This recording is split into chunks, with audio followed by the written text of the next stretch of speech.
Assalamualaikum warahmatullahi wabarakatuh.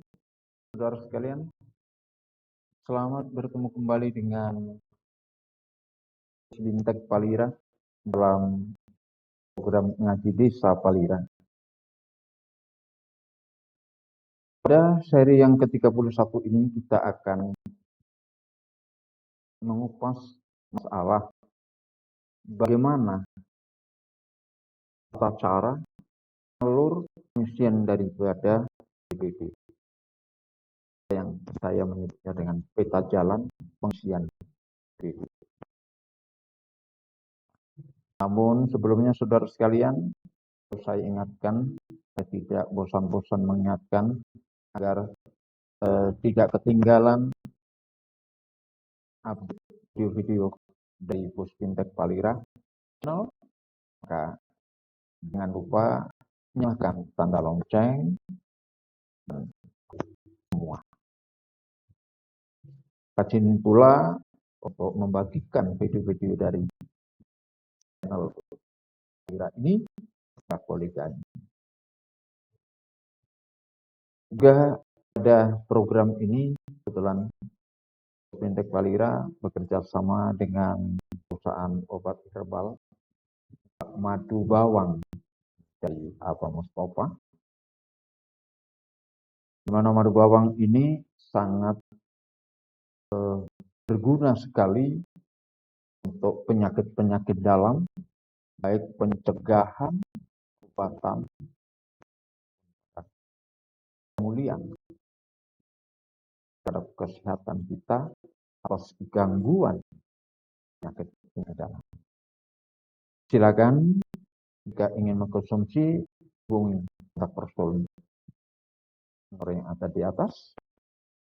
Bahkan jika ingin ikut berbisnis madu bawang, silakan juga berkomunikasi atau hubungi kontak person yang ada di sekitar. Baiklah saudara sekalian, kita akan mulai kuasan kita atau perjalanan kita bagaimana misi BDD. Saudara, dalam Peraturan Menteri Dalam Negeri Nomor 110 tahun 2016, sesungguhnya telah diuraikan secara rinci.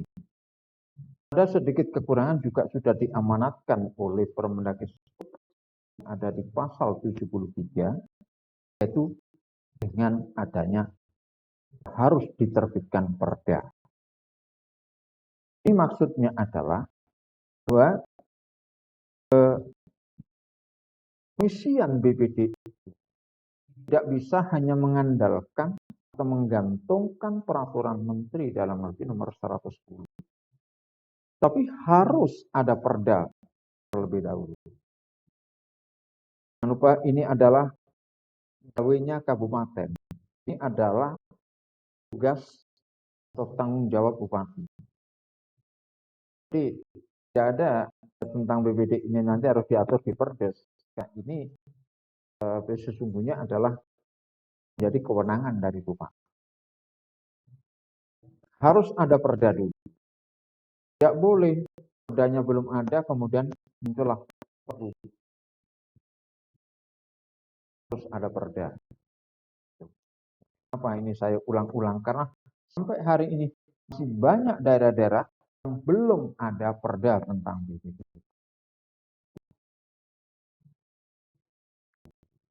Anda berada di wilayah kabupaten yang belum punya perda tentang BPD, akan diingatkan anggota DPR-nya buat dimasukkan.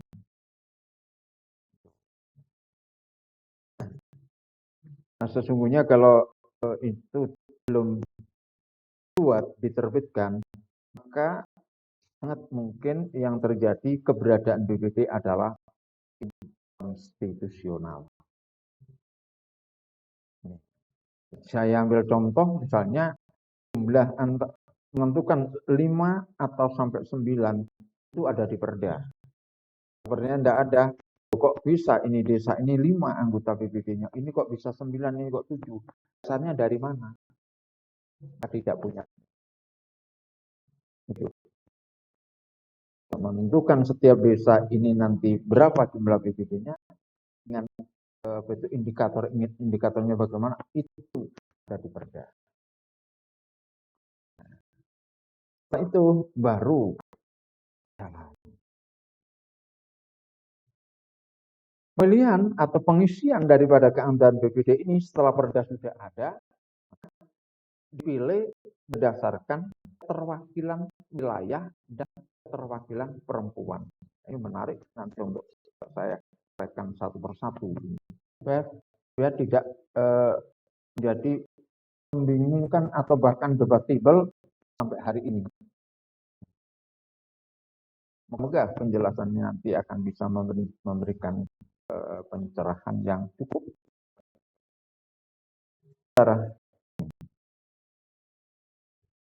Berdasarkan keterwakilan wilayah dan berdasarkan keterwakilan perempuan.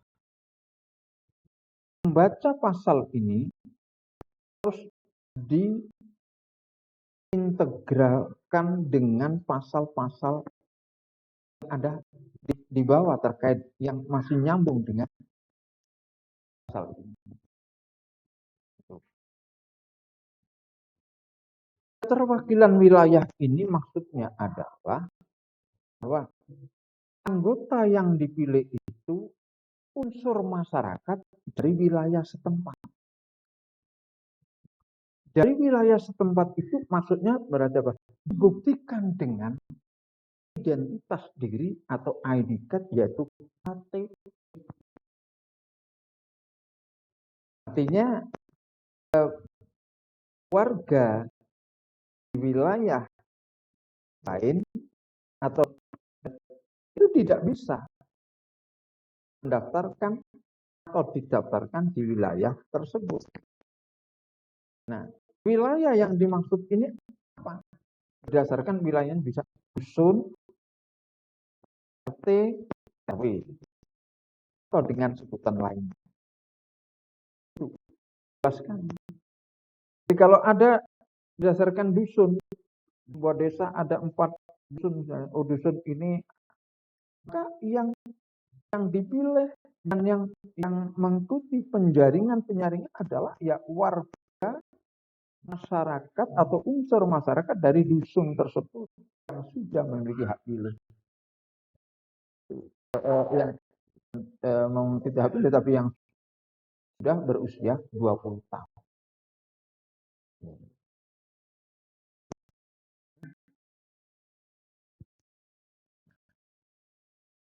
Itu keterwakilan wilayah. Untuk keterwakilan wilayah ini tidak dibatasi laki-laki atau perempuan. Perempuan juga boleh. Meskipun ada juga nanti keterwakilan perempuan. Nah, adanya pasal tentang keterwakilan perempuan ini ada di Permendagri di Permendagri nomor 110 ini adalah untuk mengantisipasi agar persoalan gender itu nanti terwujud penuh.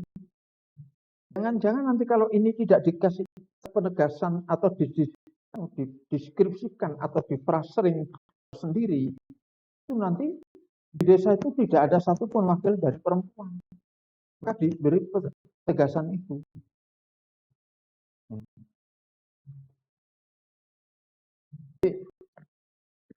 Ada satu, itu hanya diminta satu.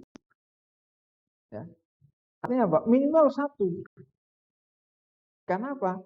Di keterwakilan wilayah bisa jadi nanti itu yang terpilih ada perempuan, sementara ada juga yang lewat jalur keterwakilan perempuan. Proses pemilihannya juga tidak jauh beda. Ketika pemilihan untuk keterwakilan wilayah, maka semua warga masyarakat punya hak pilih, itu kalau pemilihan secara langsung, itu berhak untuk memilih. Tapi ketika pemilihan dengan keterwakilan perempuan, hanya para perempuan. Ini perempuannya punya hak 2 kali, bisa jadi. Jelasnya seperti itu. Jadi berdasarkan keterwakilan wilayah itu adalah dusun, RT, RW. Calon yang unsur masyarakat yang mungkin menjadi calon anggota itu bisa jadi laki-laki, bisa jadi perempuan. Berdasarkan keterwakilan perempuan itu adalah hanya perempuan saja.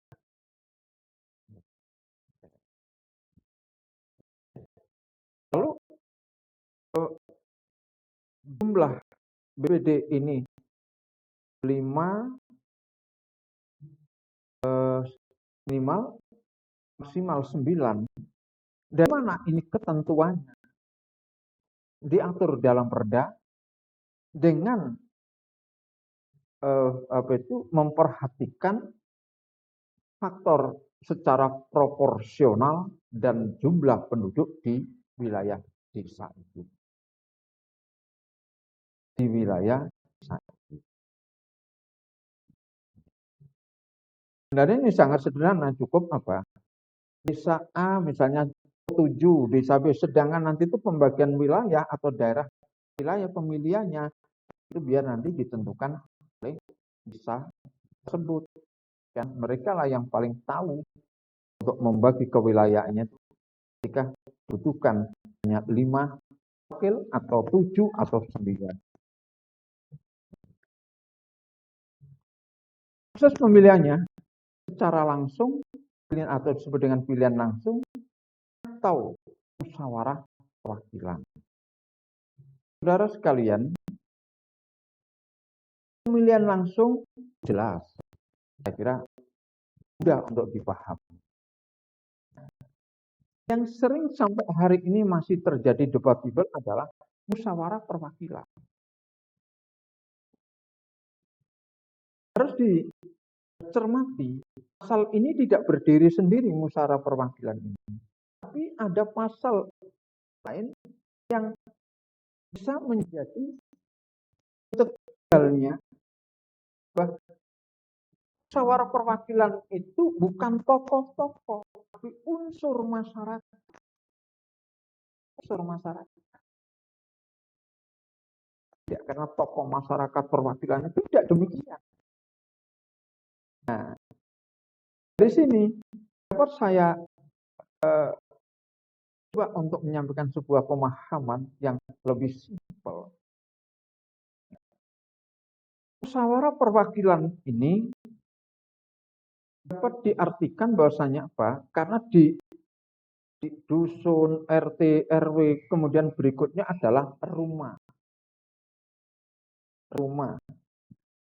Setiap keluar rumah ada keluarga.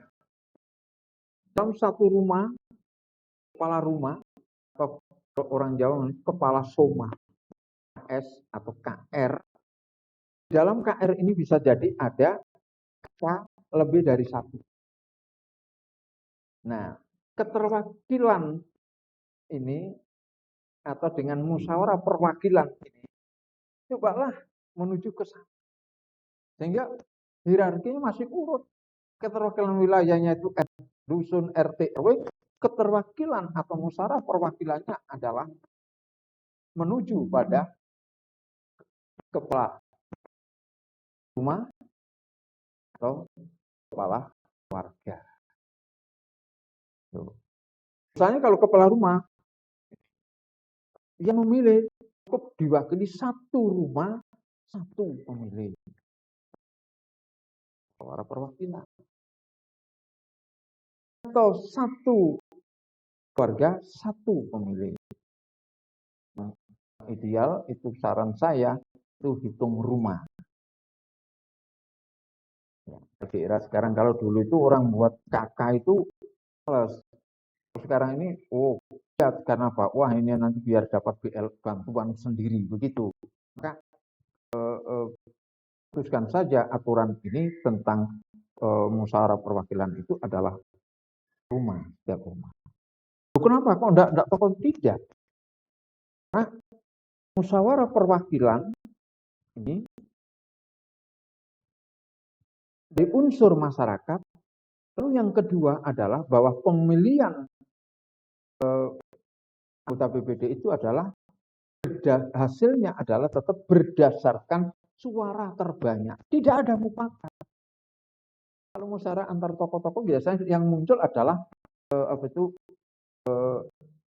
ini bakat, oh ya itu begitu. Tapi ini jelas sekali. Tetap berdasarkan suara terbanyak. Dari sinilah kita integrasikan, kita pahami secara integritas, maka musyawarah perwakilan itu yang dimaksud adalah tokoh-tokoh masyarakat yang ada di wilayah itu. Murni unsur masyarakat yang punya hak pilih, berdasarkan keterwakilannya itu adalah lingkup yang lebih kecil. Kalau wilayah pemilihannya itu adalah dusun atau RT atau RW, maka musyawarah perwakilannya adalah dari rumah. Karena pada giliran berikutnya nanti pada saat pemilihannya itu tetap berdasarkan suara terbanyak. Nih. Nah,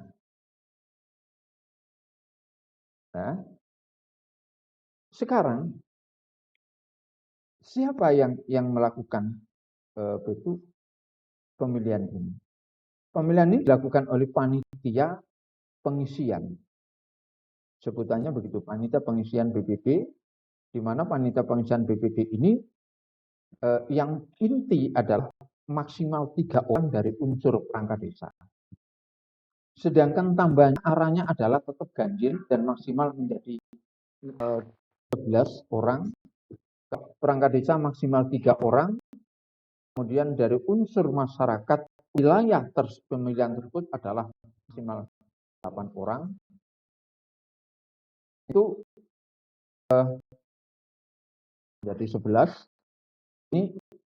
Ini jelas sekali panitia pemilihan itu setiap wilayah pemilihan yang selalu ada adalah maksimal 3 orang perangkat desa.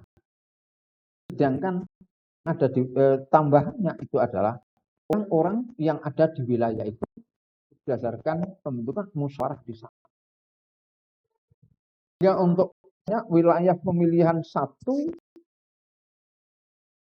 perangkat desanya adalah si A, B, C, bisa jadi di situ dari unsur masyarakat adalah D, E, F, G. Tapi kalau wilayah 2 perangkat desanya tetap A, B, D, tapi panitia yang tambahannya adalah bukan lagi yang D, E, F, G, mungkin H, I, J, K. Itu. Ini panitia pemilihan. Jadi nggak bisa langsung disentral dari desa, nggak bisa. Harus melibatkan warga yang ada di unsur masyarakat yang ada di wilayah pemilihan masing-masing. Ini tentang panitia. Catatan cukup maksimal perangkat desanya 3 orang dan maksimal untuk unsur masyarakat adalah 8 orang. Saya ulangi, unsur masyarakat yang ada di wilayah pemilihan masing-masing. Oke. Nah, lalu kapan mulai adanya proses ini? Sekurang-kurangnya proses pemilihan itu dapat 6 bulan sebelum habis periodisasinya BPD, maka itu sudah bisa dimulai proses pembentukan panitianya. Nah, sampai dengan nanti itu pemilihannya. Nah, paling lambat pada proses mulainya ini adalah 3 bulan. Sedangkan yang ideal di mana? Nanti dihitung. Jangan sampai pas pelantikan nanti melampaui waktu atau pas peresmian ya, begitu peresmian ya. Kan di sana ada, nanti akan ketemu pada seri berikutnya itu ada angka 7, 7, kemudian 30, 30. 7 adalah setelah pemilihan paling lambat 7 hari harus dilaporkan, disampaikan kepada kepala desa. Kemudian lambat-lambatnya 7 hari setelah menerima kepala desa ini harus disampaikan kepada bupati melalui camat. Kemudian 30 hari setelah menerima, paling lambat 30 hari setelah menerima laporan hasil pemilihan, bupati harus menetapkan keputusan. Lalu lambat-lambatnya 30 hari setelah penetapan tadi, BPD harus diresmikan. Nah, ketika diresmikan ini, itu tanggalnya harus sama persis dengan masa habisnya periode BPD sebelum. Kenapa? Itu kalau diresmikan sebelum, maka terjadi ada 2 BPD. Kalau dilakukan resmian itu setelah habis, maka yang terjadi ada kekosongan. Ini nggak boleh. Itu perhitungannya. Mulai proses 6 bulan sudah bisa mulai, tapi paling lambat adalah 3 bulan harus sudah mulai. Lakukan penjaringan. Jadi ini ada penjaringan, ada penyaringan. Pendaftaran, lalu ada penyaringan.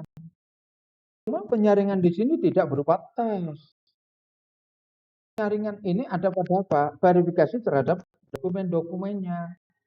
Nah, pada intinya, syarat sebagai seorang anggota BPD ini ada 3 hal penting, yaitu usianya minimal 20, pendidikannya minimal SMP, lalu penduduk wilayah pemilihannya.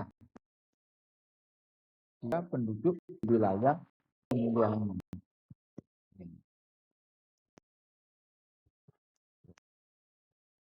Setelah dilakukan penjaringan dan penyaringan, maka dilakukan proses berikutnya adalah pemilihan. Pemilihan tadi dengan keterwakilan wilayah, dengan pemilihan langsung, atau pemilihan dengan musyawarah perwakilan yang sudah saya jelaskan. Dan pada perdanya bagaimana? Nah, ini diatur di situ, di perda. Kemudian dengan suara terbanyak. Suara terbanyak.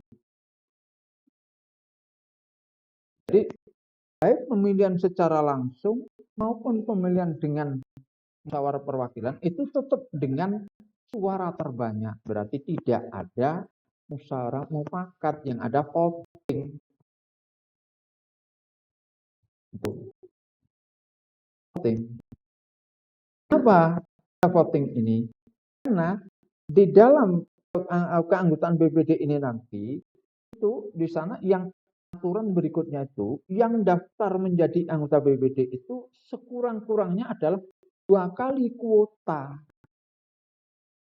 Kenapa demikian? Karena diperlukan PAW, jadi perlu nomor urut hasil perolehan suara.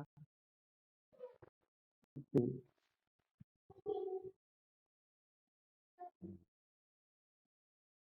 Jadi ada PAW,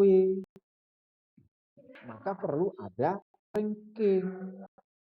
Gitu loh maksudnya.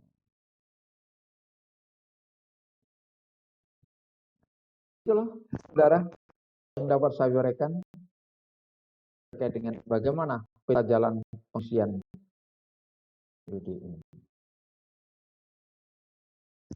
Ya, terakhir tadi dengan suara terbanyak tadi, setelah pemilihan, kepalanya 7 hari itu panitia harus melaporkan pada kepala desa.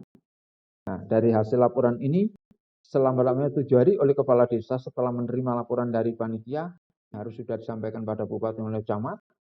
Kemudian oleh bupati, selambat-lambatnya itu 1 bulan setelah menerima hasil tadi harus ditetapkan untuk kemudian 1 bulan berikutnya diresmikan.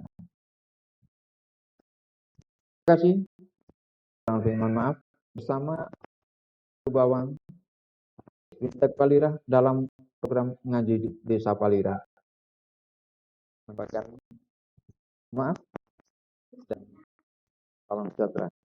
Assalamualaikum warahmatullahi wabarakatuh.